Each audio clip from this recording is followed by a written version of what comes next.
have Mr. Sanjay Narkar, Board of Director Technology at Finarya Tech with me, and pleasure to have you here, sir. My pleasure. So to start off with, Finarya Tech in last 5 years, especially in the domain of GRC, has rolled out a lot of interesting products Correct. and solutions for the customers. If you could throw a bit more light on the solutions that you have and a bit more briefly talk about ethical, one of your key products. So this is having a background actually of our experience, and particularly our founder and CEO Amol, who comes from Access for so many years. He was in control function head, and I come with almost 40 odd years experience as far as the BFSI is concerned, banking and financial institution, including the security and everything, all other industries. So what we have seen is that the three pillars which we are, addressing over here, which are primarily your risk, compliance, and governance. Now, India being follower of Western countries for that matter, we did not have any single platform, okay, to address all the three. And the way in which, I mean, if you see in last 20 years, after the private banks, and private insurance companies got the licenses, okay, to do the business and all, uh, this particular aspect became more and more important. And RBI, SEBI, IRDA, they are having a lot of compliance related norms which requires to be fulfilled. At the same time, the risk of the organization requires to be managed, and that too in now with the digital world, it is becoming far more critical because the number of transactions, the way in which, I mean, after even if you look at the UPI happening and all, is tremendous. Correct. Okay, and therefore, I mean, even RBI is far more conscious about that.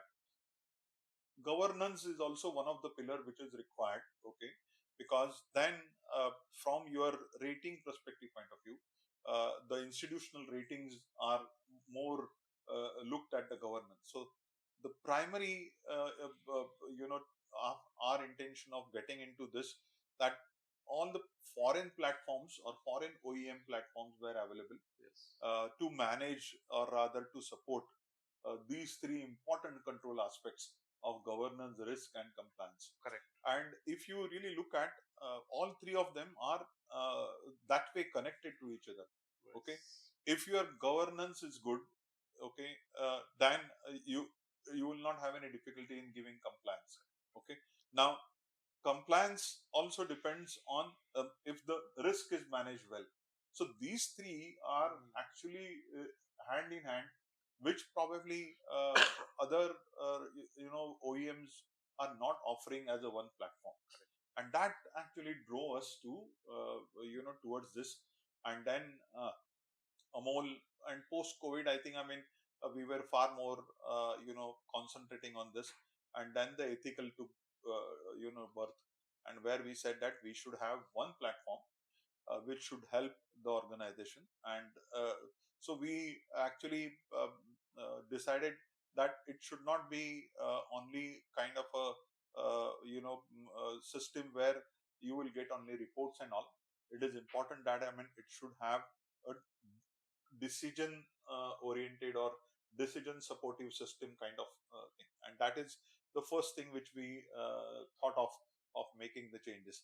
So even we thought of including all top type of governance, including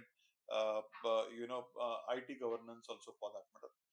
And after that, the audit security or cyber security also started becoming far more important aspect, as far as, I mean, the complete BFSI sector is concerned, whether it is insurance, whether it is mutual fund, or whether it is bank.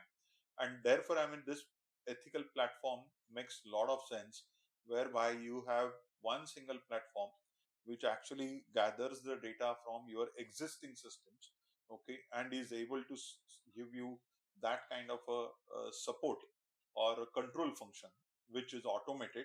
And not only automated, it is also giving lot of additional inputs because of the layer, as far as the analytics which we have added to that. So that is the aim, which probably with our experience we thought that this platform will make a lot of sense to people, because and it is making, okay, it is actually live with three institutions, and I think more and more probably the focus will increase. We are also talking about DPDP Act coming. Also in the BFSI market, if you look at account aggregator, that's a new entity which is entering now. That is actually again going to be a lot of compliance and governance requirement. So this is a future focused platform which we thought of coming. Uh, we our complete focus is right now within India. Okay, Right. but the platform is actually we have made quite versatile, because it is focusing on governance, risk, and compliance. Correct. Okay, right now our BFSI sector is far more organized because of the very good regulators and all. But this platform can go beyond BFSI also. Correct. So we are also looking, because if you look at ESG is another important compliance aspect which is Correct. coming, and in fact, up to board level, probably, the compliance board is going to be answerable for that. So that is, so our product actually which we have developed is, though primarily it is focusing on BFSI, we have made it in such a fashion that it can also help other sectors also. Our second sector where we will look is a healthcare, where pharma and the manufacturing, because wherever the SAP is Yes. primarily there, I think a lot of governance is coming because of the ESG. So we, our future, if you ask, then few new products, probably new solutions we will come in these two industries also. So journey, I think, it was quite intense. When we started at that time, I think it post COVID, everything was actually had gone into a kind of a lull period. Yes. And therefore, people were far more worried about how to do work from home and still to manage the compliance, and still to manage, because most of the time this is a teamwork. Whenever compliance is there, or for that matter, you have to give the risk assessment and everything. So this platform actually thought from that point of view also, that how you can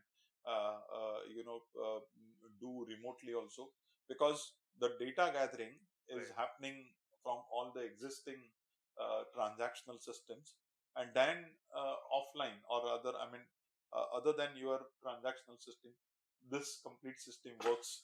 And that is the biggest advantage probably which people started getting even from work from home, that teamwork. Okay, how you can sit at different places and still do that. Right. So I have been told, one of the very strong points of your solution is the time to deployment. Correct. So, you are being the head of the entire IT development and implementation. So, how did you go about achieving, 3 months, 90 days is a very short time. Correct. So, how did you go about, doing this? Very good question. In fact, that came by experience. When I myself, headed bank as a CTO and CIO role. Uh, Everything after, I think, 2020, 2018, post COVID, or 19 for that matter, everything got in a short span. That no project should be delayed beyond 90 days. That kind of a thought started in the industry. And also for that matter, the DevOps kind of an maturity also started coming in. And that probably, we because any large project and OEM kind of a solution, if you see in the industry, is taking little longer time to deploy on us. So we said that our architecture and our uh, deployment and going live, that cycle should not be more than 90 days uh, for each module for that matter. Any if you are taking even simultaneously 3 4 modules also, it should not be. And that I am proud to say that we achieved during our second installation. They literally went live after 90 days. I mean, and that was a hard stop. Probably I had decided that no, we have to achieve that, and we achieved it only because if you see the architecture is a distributed architecture. So as far as I mean the complete ethical dependency is concerned, that is all distributed from the data perspective point of view. So once you create your masters, okay, that probably is the maximum time which takes in these 90 days. Then all APIs, because once you give your format and everything to bank for developing the APIs and all, it becomes far more easier than getting the data, because our software will start functioning only after the data coming in. Okay, so that handshake, or for that matter on day to day basis, the data which requires to be integrated, that is the time which then of course I mean the UAT is one part, but then we went for this DevOps kind of, where simultaneously we used to release, simultaneously we used to get it tested. And I think I mean yeah, it all depends on that. Once you are convinced that you need to do this, and you will get it done, that probably you need to put that as a DNA within your team.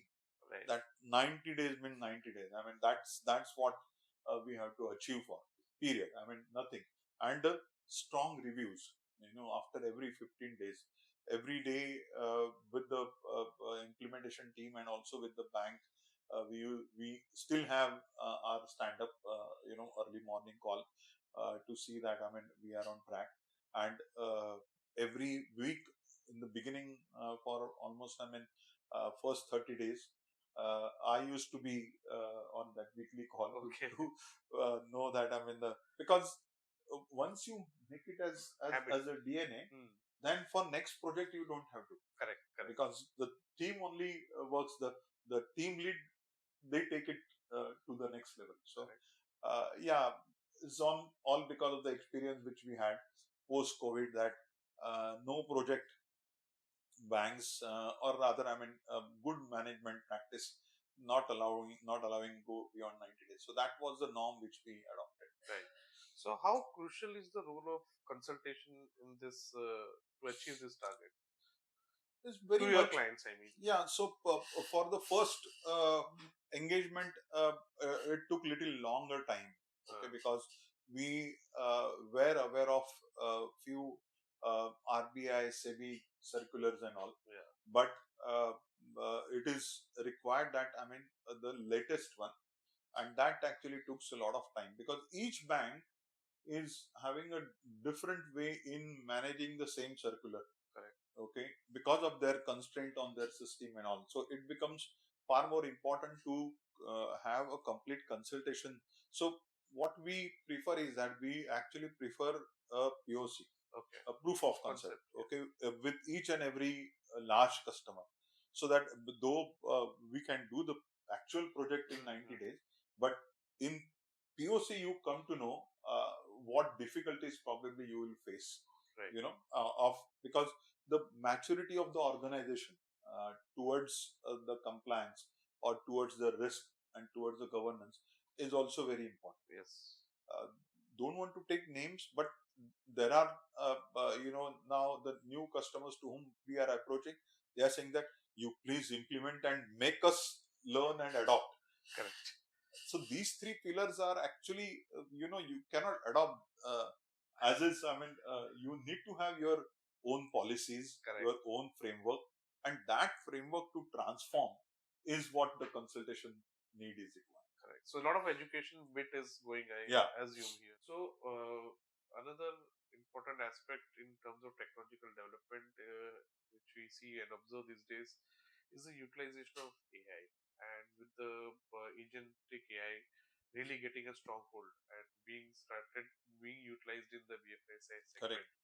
Uh, is there any plans to incorporate utilization of AI in your products and solutions? Very good question. In fact, I mean, we actually before uh, the AI started, taking, or like a wildfire, it is spreading now. Uh, there is one module, okay, which is there in ethical, which is actually addressing all the emails, letters, and circulars which you get for any organization, okay, whether it is bank or whether it is insurance or whatever it is, at all levels, as far as, I mean, their unit is concerned. So what I mean by unit is that today every financial institution is having branches. Yes. So what happens is that, I mean, and each branch is in a different district, or a different state, or even a different BMC, or municipal corporation, or for that matter, even police station for that matter. Okay, Yes. and every branch is at least getting one letter, one email from all these, agencies, those who are there at district level, and some action or other is required to be taken. Now, uh, we had that challenge because email is one part, that at least, I mean, you are getting email, and I mean, then it is given, for understanding. But now, how to actually get a gist and the action plan and make your software work, uh, this actually requires an intelligence. So we, at that point only, we had thought that no, we should implement NLP over here. Okay. So our AI thinking actually started in, if I say so, that in 2020, to be precise, where we started implementing the NLP, so that it, because the local circulars and all, or even emails, Yes. they are coming in local language, Exactly. and for some, district level collector is issuing some order that, okay, this is what, you need to comply, and you need to have maybe your boards in Yes. local language or whatever it is.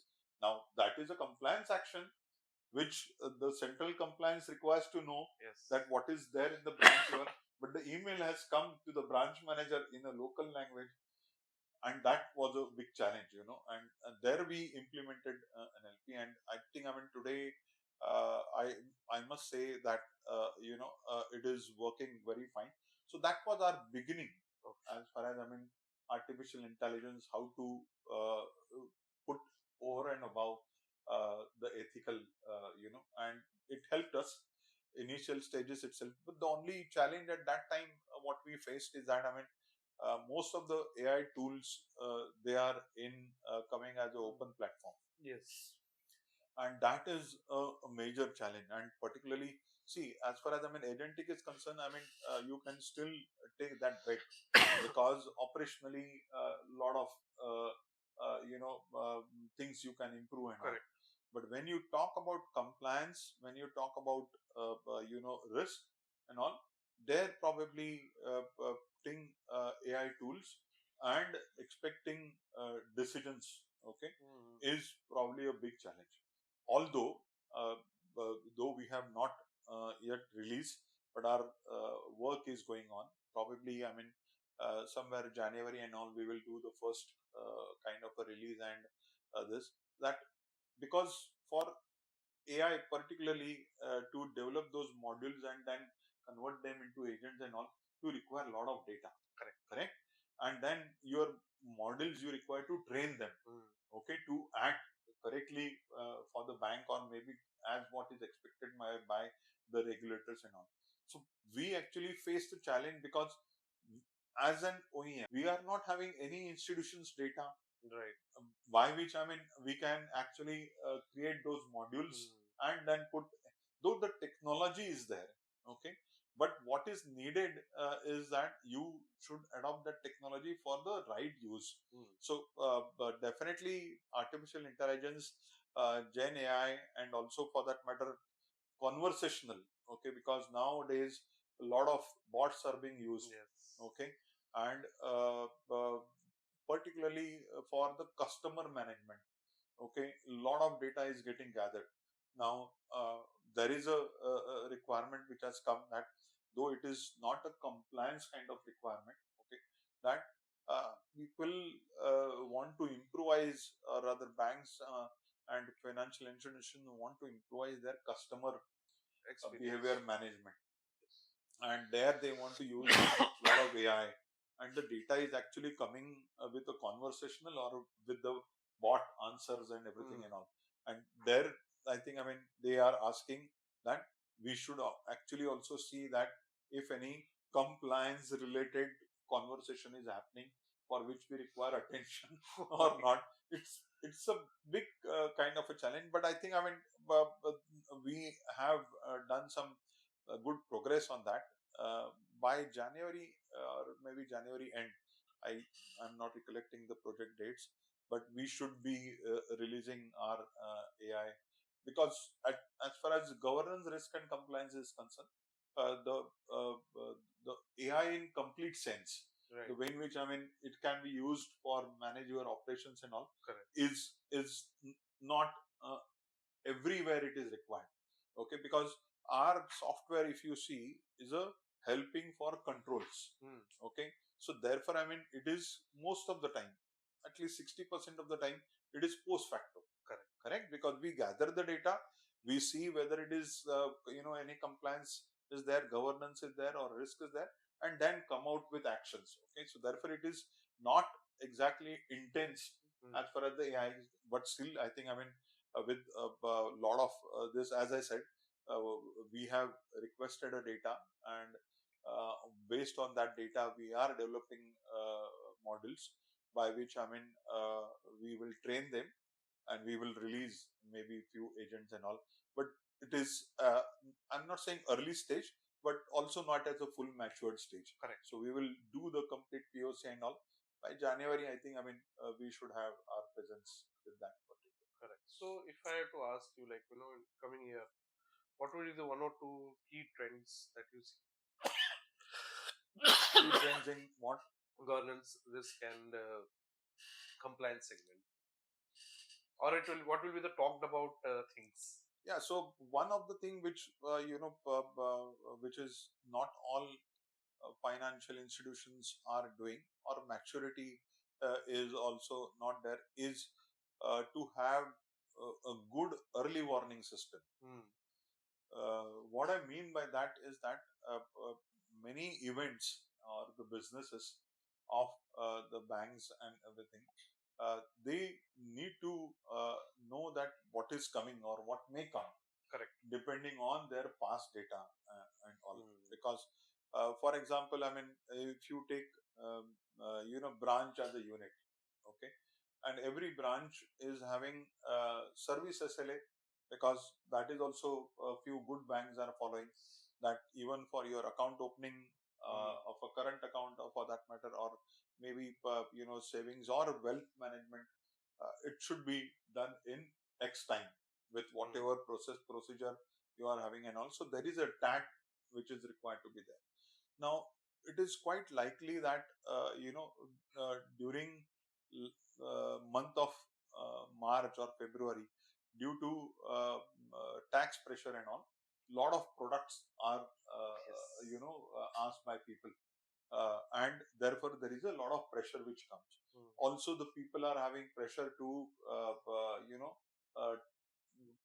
their figures and sales and everything. Meet the targets. Yeah, meet the target.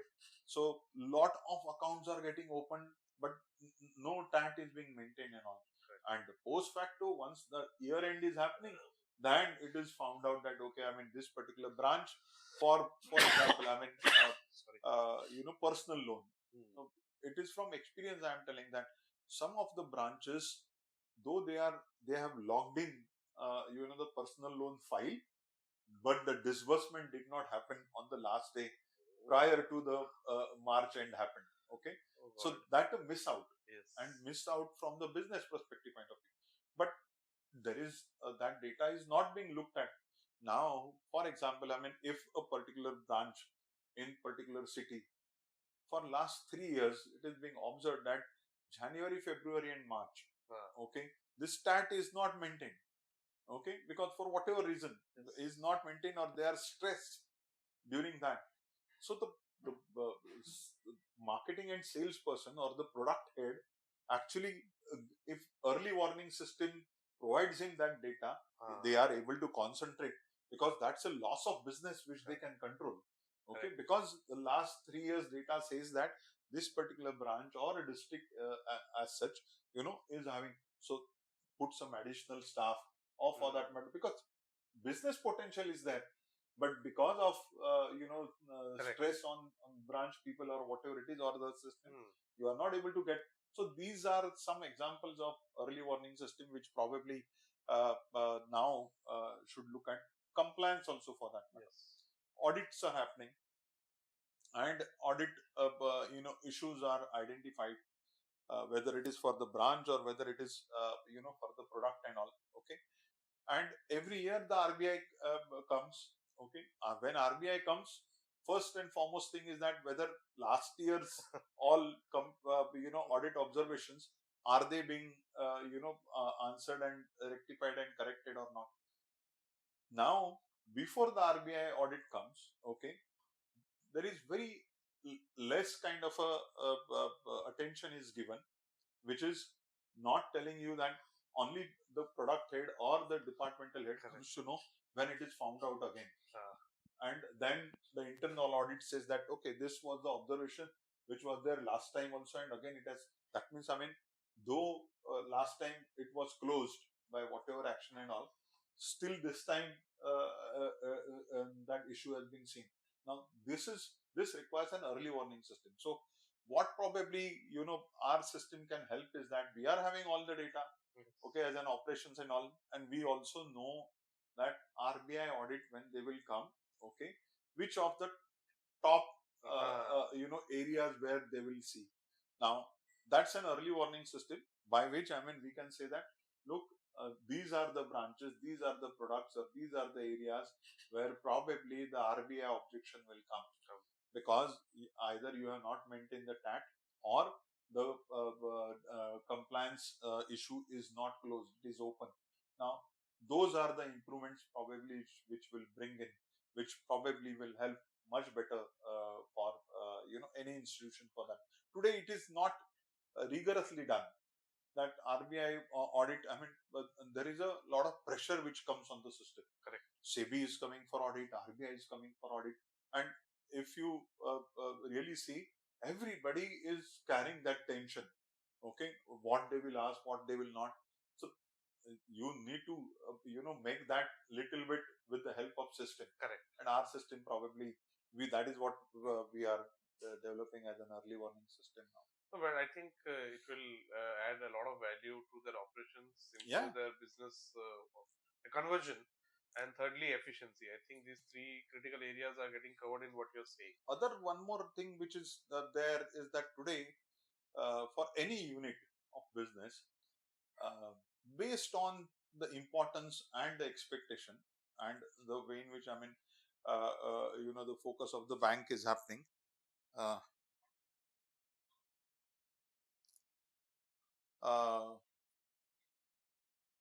We are not able to see the bank, or top management is not able to see how far that particular unit, whether it is your product, any product, or a branch for that matter, or any unit for that matter, okay, is performing in a sense. I mean, today there is no scoring model.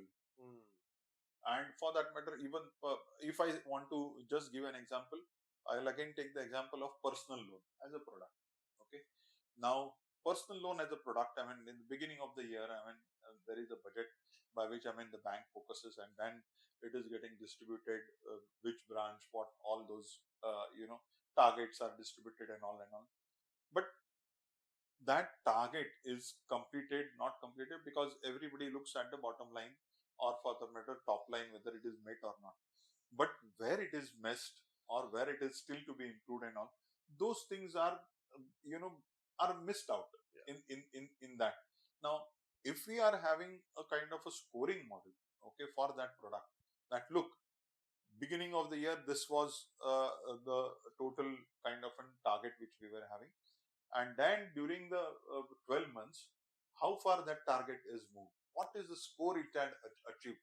For example, I mean, we know that, I mean, once the tax pressure is there, then for first 2 or 3 months, first quarter, largely the products are not picked up. Okay, so therefore, I mean, we are targeting less, there. Then post Diwali and everything, because India being having Yes, yes. all festival season and all, then it grows and then it goes up to March. March. So every quarter, if there are some scores which are put against the progress of that product, you actually will get some kind of a warning system that, okay, people are only looking at figures right now, that okay, इतना achieve था, इतना achieve नहीं हुआ, but उसके reason क्या है, उसके reason operational है, उसके रीजन कंप्लायंस है, where the action got dropped and all. So those are the scores which actually will tell you, because जब भी आपको even for the exam also, you are getting 40 marks out of 100, and other branch or other product is getting 75 marks out of 100. There is a difference. Correct. And why it is a difference. So that scoring model also, it's a little early concept, but we will bring in that concept. So basically, it will be providing insights for decision making. Yeah. For decision making. And insights will be with proper logic and all. Correct. So it is not that, I mean, that that will help them for the decision also and planning also. Correct. That early warning system plus the scoring model. Correct. These are the two probably very interesting. Yeah. Very, very interesting. So one last question that I want to ask is, like, with the kind of solution that you have, and you nicely brought up ESG also. So BFSI, I understand, is your key focus area. So in the coming next couple of years, what other segments will your products evolve into or will be catering to? So for next financial year, there are 2-3 plans which we are having in mind from the product perspective itself. So one is that, first of all, for the BFSI itself, there is a plan, because today we are having a product which we are offering as license and also as a subscription. But there are almost, I mean, more than 500 odd tier 2, tier 3 banks and other financial institutions are there, okay, which are not able to do with this compliance risk, and because of their constraint, whether it is a constraint as far as, I mean, the staff is concerned, or for that matter, the skill sets are concerned. So the first thing which we will be doing next year is that, I mean, we will actually come out with a SaaS kind of an offering, SaaS, yes, by which, I mean, software as a service. So we will be having our Finarya cloud, okay, which pay for use, and also we will support them, because that is very, very important. District level, there are scheduled banks and all, they're really not very up to the mark as far as the compliance are concerned. And if you see, largely in last 5 years, majority of the times we have seen that banks which RBI has identified, and they have stopped their operations and all, only because they did not follow the compliance, or rather the data was fudged and all. So that is first focus. So we are enhancing our this platform is actually can be implemented for insurance and also for mutual fund also. So SEBI and IRDA all it is ready. So that probably our focus now. With the success of banking, we will actually go in those two sectors also, very focused. Okay, so that is, as far as the other industries are concerned, as I told you, I mean, this platform is that way versatile. So we have kept it in mind that wherever the regulation or a regulator is, far stronger, and we have a good framework of regulations, we will actually put this platform there. So the next sector where probably we will go for is manufacturing. Majority of the good manufacturing companies, they are having uh, good ERP platforms, Yes. as SAP and Oracle and everything and all. And there also, I think, I mean, the regulations are getting more stronger. Stringent. I think, I mean, a year back itself, I mean, ESG is more focused, and that's a compliance. Yes. More than anything else, it's a sort of compliance. So we are working on that. That how our this platform can be used for that. I did mention about account aggregator, that Yes. as a new entity coming. There are 17, 18 new account aggregators licenses are already being issued, and most likely they will be operational starting from next year itself, or some of them have started in small. So we will look for an opportunity for a co-creation of a product for them. Very nice. So that Very is good. another area which is easy for us, because coming from banking and finance, account aggregator is far more should be easier, but we are looking for that opportunity. And lastly, I think, I mean, may not be next year, but maybe we will focus depending on how it goes and all, healthcare and pharma. Okay. There also, I think, I mean, a lot of requirement is there, as far as after the DPDP Act and everything is concerned, a lot of compliance Yes.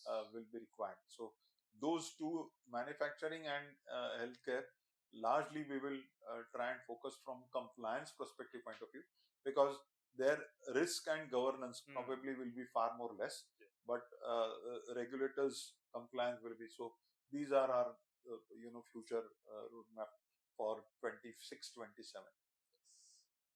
So that was it. Thank you, sir. Thank you for sharing your valuable insights today. My pleasure. And it was a great talking to you and learning a lot of new things about the industry. Thanks a lot.